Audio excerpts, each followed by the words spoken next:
संसद में वक्फ board bill pass हो गया है, जिसको लेकर हरियाणा के कैबिनेट मंत्री अनिल विज ने अपनी प्रतिक्रिया देते हुए कहा कि वक्फ बोर्ड के नाम पर जो सारे देश में जमीनों की लूट होती थी, उसको रोकने के लिए ये बिल लाया गया। वहीं आप पार्टी के संयोजक अरविंद केजरीवाल ने पंजाब में बढ़ते नशे को पूर्व सरकारों की देन बताया। विज ने भूपिंदर सिंह हुड्डा के सवाल पर भी तीखी प्रतिक्रिया दी, जिसमें उन्होंने कहा था कि किसानों को लूटना और परेशान करना बीजेपी की नीति है। संसद में वक्फ बोर्ड बिल पास हो गया है, जिसको लेकर हरियाणा के कैबिनेट मंत्री अनिल विज ने अपनी प्रतिक्रिया देते हुए कहा कि वक्फ बोर्ड के नाम पर जो देश में जमीनों की लूट होती थी, उसको रोकने के लिए ये बिल लाया गया। उन्होंने कहा कि ऐसा नहीं है कि पहली बार ऐसा हुआ है, इससे पहले भी 5 बार ऐसा हो चुका है। वक्फ बिल का अखिलेश ने भी विरोध किया है। इस पर कैबिनेट मंत्री अनिल विज ने कहा कि देश के हित में, हिंदू मुसलमानों के हित में सरकार का काम होता है कि अगर कहीं लूट हो रही है तो उसको दुरुस्त करे। सांसद ओवैसी ने संसद में ही वक्फ बोर्ड की प्रतियां फाड़ दी, जिस पर अनिल विज ने कहा कि ओवैसी तो हमेशा ऐसी हरकतें करते रहे हैं कि वो मीडिया में बने रहे। इसके साथ ही उन्होंने कांग्रेस पर भी जमकर निशाना साधा।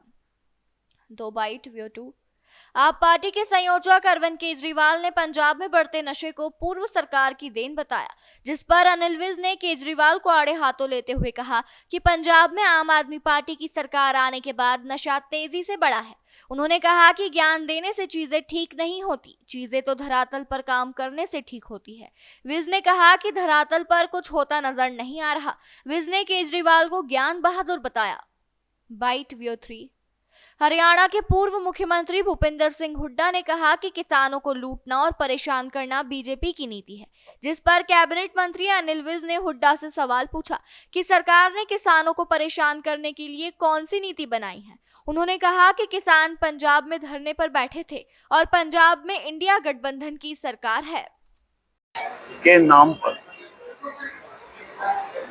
जो जमीनों की सारे देश में लूट हो रही, उसको रोकने के लिए ये अमेंडमेंट बिल लाया गया है। ऐसा नहीं है कि इस बिल में पहली बार कोई अमेंडमेंट हो रही है, 5 बार पहले हो चुकी है। और कांग्रेस ने तो 1913 में इसमें वो प्रावधान कर दिया कि वक्फ अगर किसी भी जमीन को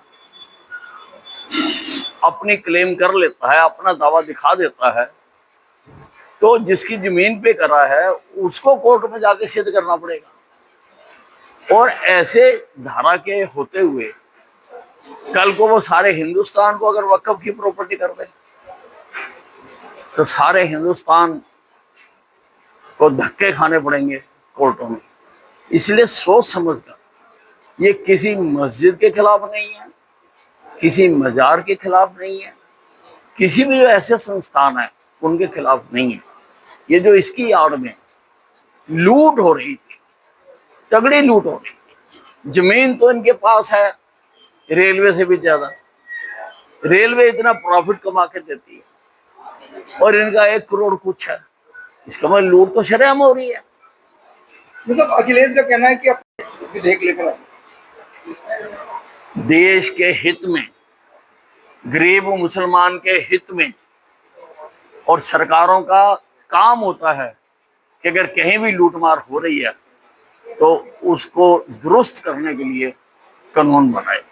की बिल की कॉपियां फाड़ी है, उनका मुसलमानों के साथ नाजायज होना।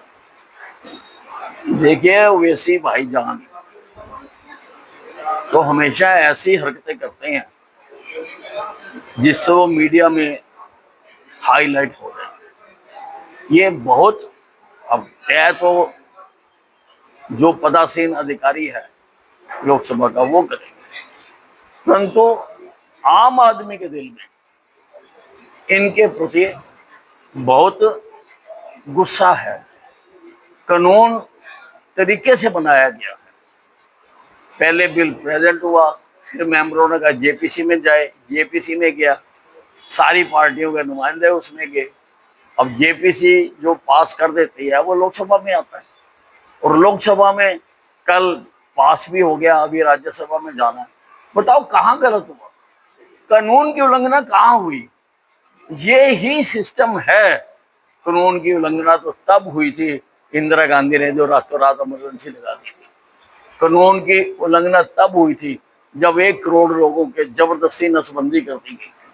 कानून की उल्लंघना तब हुई थी जब इस भारत देश को धर्मनिरपेक्ष और समाजवादी देश घोषित कर दिया गया। अब उल्लंघना नहीं हुई है, बाकायदा कायदे से चल रहा सारा काम, मेजोरिटी से चलता है और प्रजातंत्र का तकाजा ही यही है।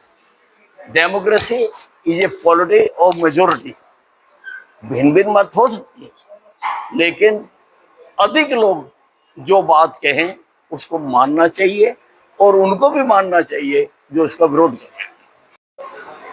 इसमें बीजेपी का भी राज रहा है। देखिए, पंजाब में आम आदमी की पार्ट आने के बाद, सरकार आने के बाद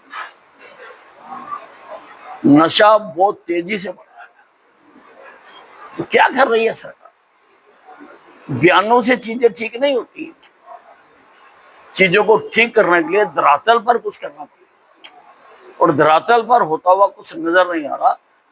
केजरीवाल जी तो बयान बहादुर हैं, वो तो ऐसा सोचते हैं कि बस मैं बयान दे दूंगा तो उसी से दुनिया ठीक हो जाएगी। ठीक करने के लिए जमीन पर उतरना पड़ता केजरीवाल जी।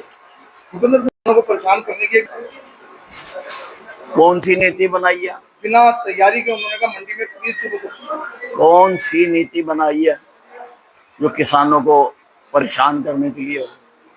और हरियाणा का किसान तो उद्वेलित नहीं था।